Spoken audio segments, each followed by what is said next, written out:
Hi guys! Magluto tayo ng libgos for today's video. Let's go! Bayota ka! So, hi! Hello mga Bex! For today's video mga Bex is magluto tayo syempre ng libgos bayot sa Bisaya pero sa Tagalog dyan is mushroom daw yan sa Tagalog guys, pang mayaman. So para sa amin dyan guys is ginakuha lang namin yan sa sagubat, sa mga patay na kahoy. Ayan, kasi tumutubo yan siya doon lalo na pag mga tagbagyo sa probinsya namin. Ayan, kinakain namin yan siya guys at ginigisa lang namin yan siya. Pero sa ngayon kasi guys no, kasi sa pagluluto ko is ganon din siya, paggisa din siya, pero gusto ko ipakita sa inyo guys kung paano ko siya niluluto. Napakasimple lang yan siya guys at napakasarap at masustansya ang luto na yan. Ang halaman na yan guys is napaka-affected sa atin at masarap at masustansya yan siya. So sana guys panoorin nyo kung paano ko siya ginawa. So ngayon, na-ready na natin yung ating kawali guys. So tapos na tayo mag-prepare dun sa ating libgos na ating ginawa. So maglagay tayo ng mantika sa ating kawali guys kasi mainit na siya. And then, syempre ilagay na lang natin yung ating bell pepper na green. So natira ko kasi bell pepper dito guys na natira ko sa pagluto ko nung nakaraan. So nilalagay ko na lang yan siya dyan.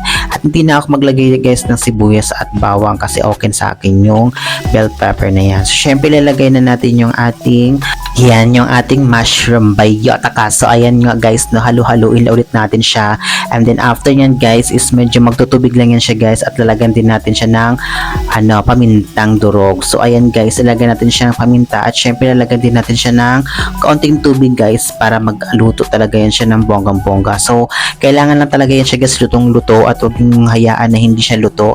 Pero mas iba kasi sa pagluluto nila is gusto nila medyo crunchy siya. So sa akin guys, lulutuin natin siya kasi para safe tayo pag kinain natin. So pag nagluluto kayo niyan guys, lutuin yung mabuti.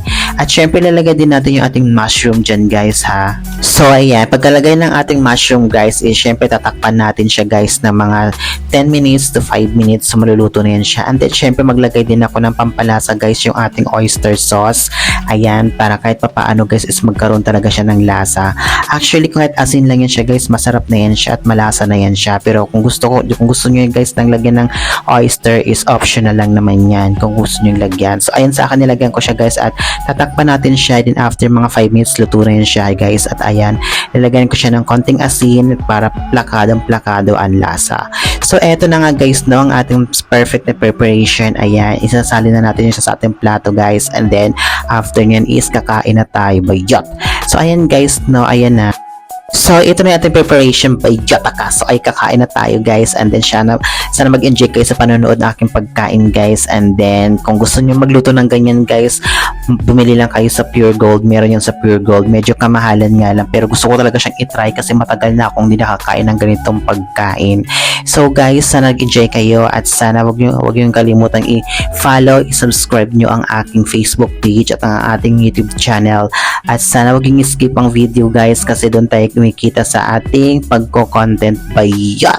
So syempre guys, kailangan nyo rin kumain sabang sabayan nyo ako pag kumakain ako guys ngayong gabi. And then thank you so much guys sa mga suporta nyo at sana wag nyo akong kalimutan at sana sabay-sabay din tayo na magkaroon ng income dito sa ating Facebook page at YouTube channel. So hanggang sa na lang guys at sana nag-enjoy kayo ngayong gabi and have a nice day, evening sa inyong lahat guys, and thank you so much and goodbye.